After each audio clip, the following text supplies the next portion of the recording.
ከመግባትና መውጣት አንድ ነገር ቀንጨብ አድርጌ አነብላችኋለሁ። በዝናብና በዝንብ መካከል ያለው ልዩነት አለ ነገር አልተፈጠረም። በነገራችን ላይ ተራኪው አስተናጋጅ ነው። አስተናጋጁን እያሰባችሁ በዝናብና በዝንብ መካከል ያለው ልዩነት አለ ነገር አልተፈጠረም። እነሆ ግንቦት በዝንብ ታጅቦ ሲወጣ ሰኔ በዝናብ ታጅቦ ገባ። ክረምቱ አየሩን ብቻ ሳይሆን የሰዎችን ሙያ ቀየረ። ማስቲካ ያዞሩ የነበሩ ደቂቅ ሕፃናት ማስቲካውን ትተው በአንድ አዳር መኪና ጣቢ ሆኑ። የጉልት ሴቶች ጉልቱን ትተው መንገድ ዳር በቆሎ እየጠበሱ አዲስ አበባን ከመዲናነት ወደ ማርቤትነት አሸጋገሯት። ክረምቱ አየሩንና ሙያውን ብቻ ሳይሆን ቁሳቁሱን ቀየረው። አስፋልቱ ሰው ሰራሽ ወንዝ፣ የአንበሳ አውቶቡሱን የኖህ መርከብ አደረገው። ክረምቱ በር ሆነ፣ መግባትና መውጣቱን ቀጠለ። አገር ውስጥ የነበሩ ሽሮና ትዝታቸውን ይዘው ወጡ። ከአገር ውጭ የነበሩ አይፖድና የአሳማ ጉንፋን ይዘው ገቡ። እኔም ማስተናገዴን ቀጥያለሁ። አቤት ስንት አይነት ተስተናጋጅ አለ! የተቀባችው ፓውደር እጅግ ከመብዛቱ የተነሳ ፓውደር ላይ በግንባሯ የወደቀች የምትመስል ሴትዮ እንደ ስድስተኛ ጣት ከመዳፏ የማይለየውን ሲጃሯን ስባ በጭሱ ተግሞጥሙጣ ጠራች። አጠገቧ ደርሼ ስቆም ፈገግ በል እንጂ የምን መኮሳተር ነው?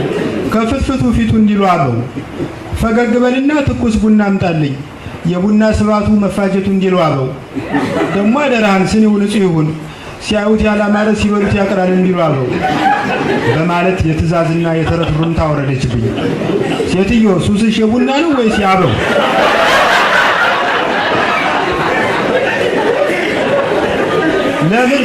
ለምን ቡናውን አበባ አይታዘዙሽም ብዬ ላስቅባት ካሰብኩ በኋላ ከሰው ጋር ሲኖሩ ሞኝ ሆኖ አህያን ሲጭኑ ሶስት ሆኖ እንዲሉ አበው በዝምታ ይሰራኝ ነበር። በነገራችን ላይ አባባሉን ሁሉ አበው ብቻ ለምን ይሉታል? ሌላም እኮ ሊለው ይችላል። ለምሳሌ ሁለት ያባረረ አንድ አይዝም እንዲሉ ፌዴራል ፖሊሶች፣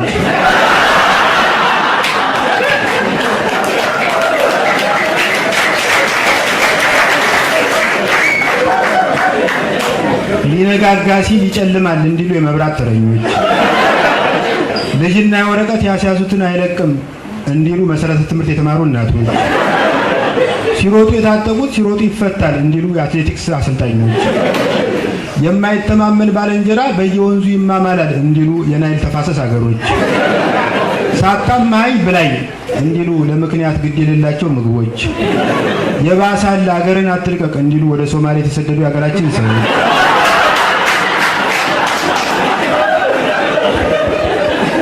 ህልም ተፈርቶ ሳይተኛ አይታደርም እንዲሉ የአልቤርጎ አከራዮች። ለማንኛውም ወደ ካፌው ልመለስ። ከአስተናጋጆች ጋር ሰርጋ የገባችው የ5 ዓመቷ ቆሎ ሻጭ እንቅቧን ትከሻዋ ላይ አድርጋ በኋላ የበኩል ውልብ ስትል ይህ ቆሎ ኤክስፓየር ዴት የለውም እንዴ?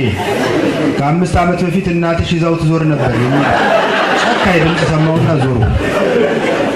የቀድሞ የጥራት ደረጃ ተቆጣጣሪ ከአስተናጋጆች መሃል ተቀምጦ ተመለከቱት። መክሊት አጠገቡ ደርሳ ምን ላምጣልህ ብላ ስትጠይቀው ለአዋጅ በሚበቃ ድምፅ በርዶኛል፣ ነጣ ያለ ጋቢ ልታመጭልኝ ትችያለሽ አለና ግራ ቀኙን ቃኘ። ከስልጣን ከወረደ ወዲህ ማንም ስቆለት አያውቅም። የዛሬውን ያድርገውና ያኔ በባለስልጣንነቱ ዘመን የሚደረግለት አቀባበል መሰል የለውም ነበር።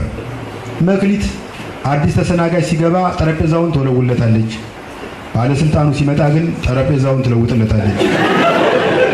በየምግብ ቤቱ በር ላይ የሚለጠፈው ታሽጓል የሚለው አሳዛኝ ድርሰት ደራሲ ይህ ሰው ነበር። ያኔ በየማለዳው ወደ አንዱ ዳቦ ቤት ብቅ ይልና በቅርብ ያገኘው ሙልሙል እንደ ብይ እያጦዘ የዳቦ አለመጠን አንሷል፣ ህዝቡን ለማስራብ ነው። የዳቦ አለመጠን ተልቋል፣ የሰፊውን ህዝብ ሆድ ለመንፋት ነው፣ መልስልኛ ይልና ባለቤቱ ላይ ይደነፋል። ከዚያም ቀዝቀዝ ባለ ድምፅ ለማንኛውም በዚህ መደዳ ያሉ ዳቦዎች መጠናቸው አጠራጣሪ ስለሆነ በኤግዚቢት መልክ እኛ ቤት ይቆያሉ ይልና በቅርጫት ሞልቶ መኪናው ላይ ያስጭናቸዋል። በማግስቱ ቅርጫቱ ብቻውን ይመለሳል። ይህ ሰውዬ የተባረረበት ምክንያት እንደሚከተለው ነው። በስልጣን ላይ ያለ ሁለት ጎረምሳ ልጆቹን በስሩ ሾማቸዋል። የመስሪያ ቤቱ ገምጋሚ ኮሚቴ ለምን እንደዚያ እንዳደረገ ሲጠይቀው አንደኛው ልጄ በየምግብ ቤቱ እየዞረ የምግቡን ጣዕምና ጤንነት የሚያረጋግጥ ቀማሽ ነው፣ ሁለተኛው ደግሞ ቀማሹ የተመረዘ ምግብ በልቶ ሲወድቅ አዝሎ ሆስፒታል የሚያደርስ ነው ብሎ መለሰ። በሁለተኛው መስመር በሚገኘው ወንበር ላይ አንድ መነጽራም ወጣት ጸጉሩ እንደነጠላ እየቋጨ ከፊት ለፊቱ ከተቀመጠው ጀርመናዊ ጋር ያወራል። ወጣቱ የተለያዩ አዲስ ሳይንሳዊ የፈጠራ ግኝቶችን ለዓለም ለማበርከት እንዳቀደና እቅዱን ለማሳካት የገንዘብ ድጋፍ እንደሚያስፈልገው ለጀርመኑ እየገለጸለት ነበር። በአጠገቡ ትሪ ይዤ ሳልፍ አያም ብሪሊያንት በት ፑር ኢንቨንተር ሲል ሰማሁት። ስመለስ በሚኖርበት ደሳሳ ጎጆ ውስጥ ያሉትን እቃዎች ሲዘረዝር አገኘሁት። አብጎት ኦንሊ ላቦራቶሪ ስሞል ቤድ እንደ ቼር እያለ ሲናዘዝ ወራባው ቴብል አለው ጀርመኑ። ወል አይ ሃቭ ኤ ፔሪዮዲክ ቴብል ሰር። ሮዝ በተባለ መጽሔት ፓተንት በሚል አምድ ስር የዚህን መነጽራም ወጣት ታሪክ ታትሞ እንዳነበቡት ትዝ አለኝ።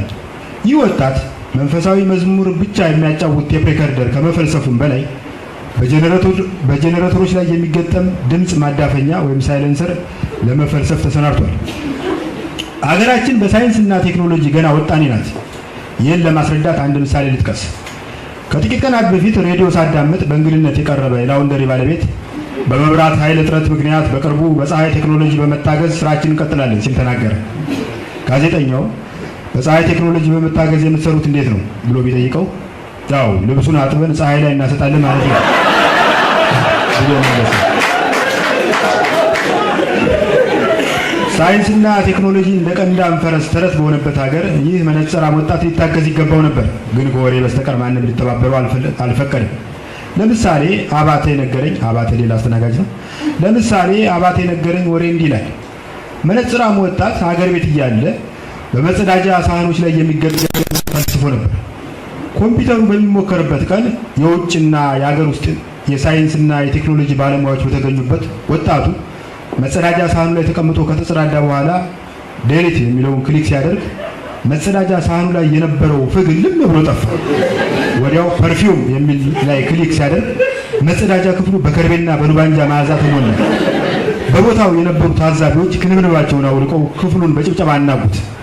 በጭብጨባው የተደናገረው ወጣት ሳይንቲስት በስህተት አንዱ የሚለውን ክሊክ ሲያደርግ ያለፈው ትውልድ የተጸዳዳው ሳይቀር ወጥቶ አካባቢውን አጥለቀለቀ።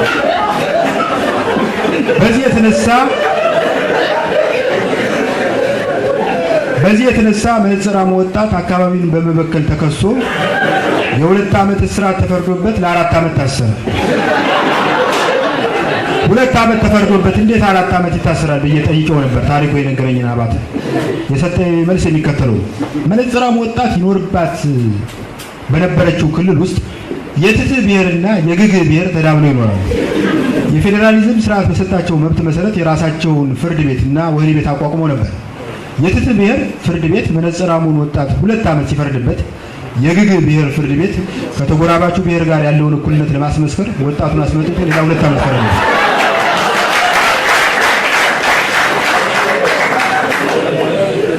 መነጽራሙ ወጣት አንድ ቀን ካፌ ውስጥ ሞተ። በሞቱ ዋዜማ ሞቱን የሚተነብይ ህልም አይቼ ስለነበር ከስራ ቀረው። ህልሙ እንዲህ ነው። የጥራት ደረጃ ተቆጣጣሪ የነበረው ሰውዬ በካፌያችን በር ላይ ቆሞ የተስተናጋጆችን ልብስ እያየ ያስገባል።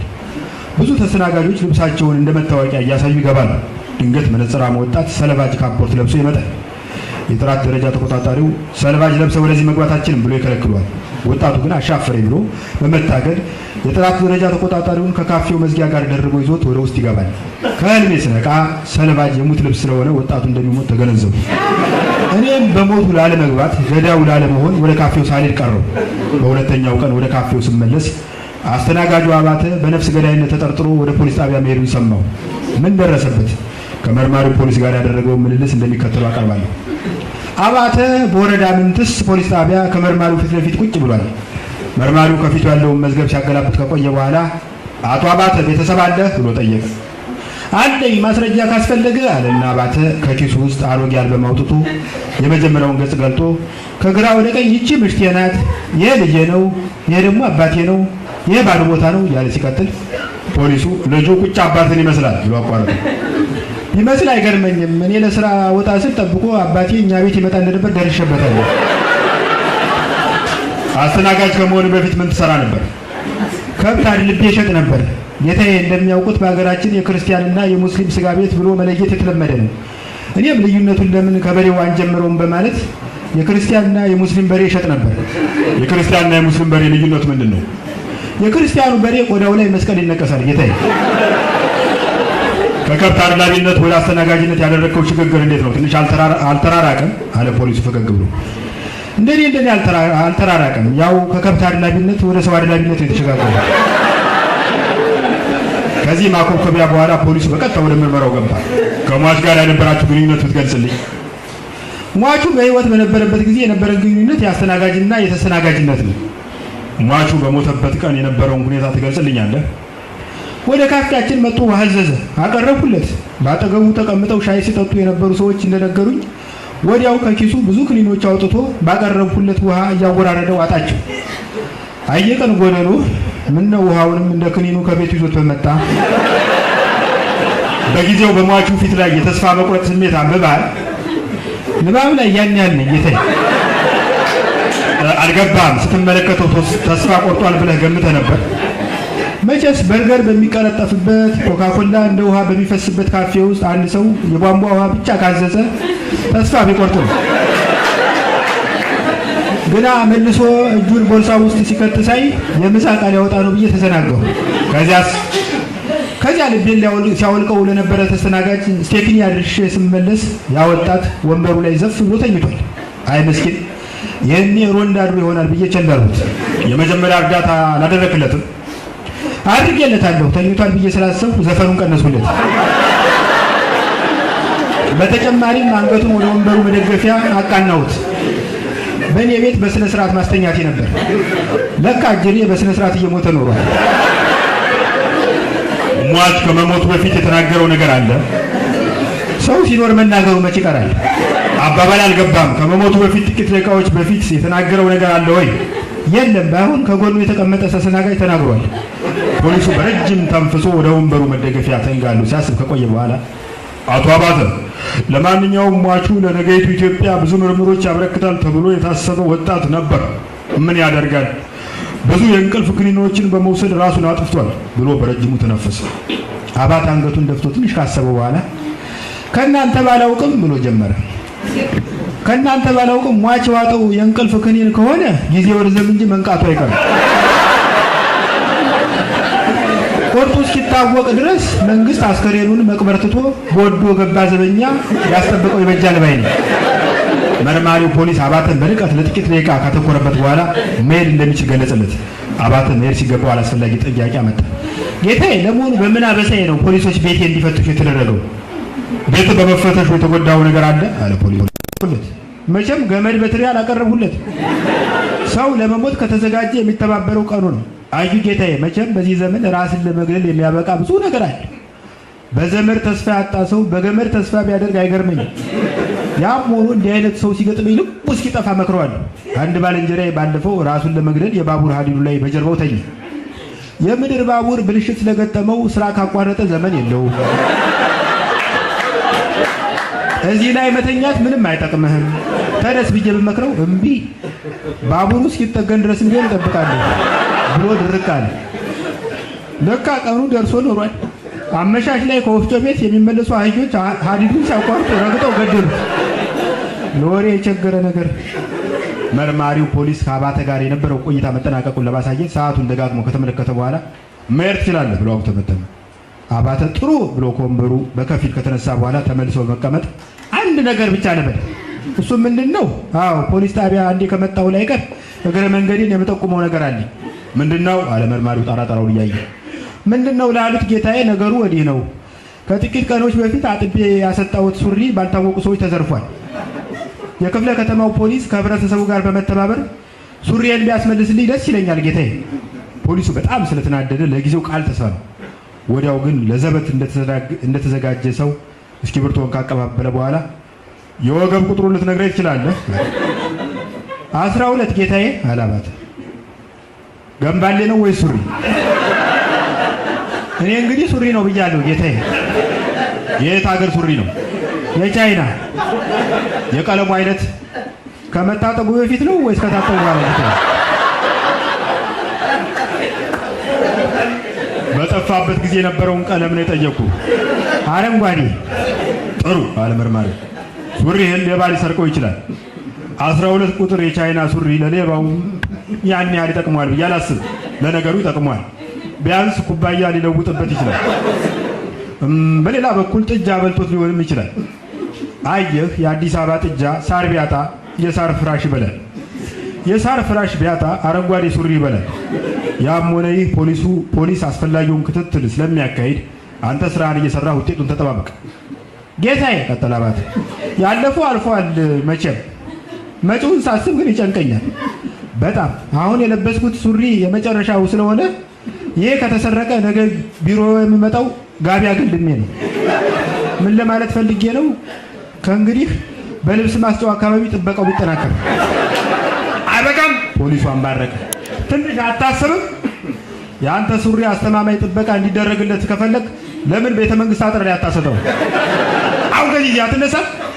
አባተ ከመርማሪው ክፍል ወጥቶ የሮጠ የቤቱ ግድግዳ ቆመው በጣም አመሰግናለሁ።